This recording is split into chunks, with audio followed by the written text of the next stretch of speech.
Brexit trade talks have been put to one side as the c.o.r.o.n.a.virus pandemic threatens economic chaos across Europe, but one economist tells Express that this is no reason to delay negotiations. Independent economist Julian Jessup believes that, despite the ongoing coronavirus lockdowns in various European countries, talks should be able to resume and even be concluded by the December 31 deadline. He told Express.co.uk, "I've always been skeptical of people saying this is going to be terribly difficult and it will take ages and the deadline is too tight. I am not really sure it is. I think we can do a fairly straightforward trade deal with no tariffs and no quotas fairly quickly. It's not obvious to me that we need to extend the deadline. Work still needs to be done and people can't meet in person, but I am not convinced there is a compelling case to extend the. As things stand, both sides in the Brexit talks have been directly impacted by the virus crisis. The EU's chief negotiator Michel Barnier tested positive for COVID-19 last week, while the UK's David Frost is still in self-isolation. Mr. Jessup added that he believes some Remainers are hoping the coronavirus will stop something they never wanted to happen.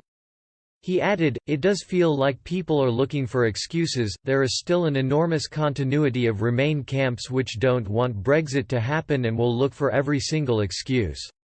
It feels like a poor one that you can't do lots of things by video conferencing and email. Everybody else is expected to work from home, why can't EU negotiate? I am still skeptical. I understand why people are saying Brexit talks are an additional hassle they could do without, but I am also concerned people are using this as an excuse to delay or cancel something they didn't want to do anyway."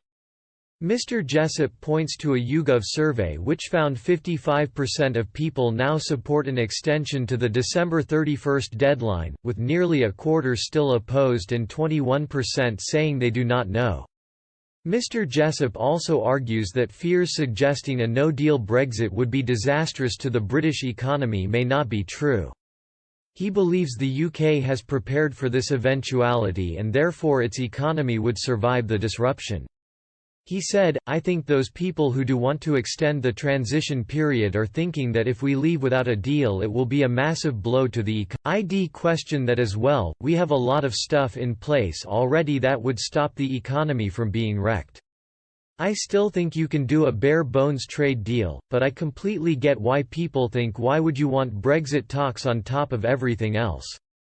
Chief Executive of the European Policy Centre, Fabian Zulig, has argued that an extension must be taken.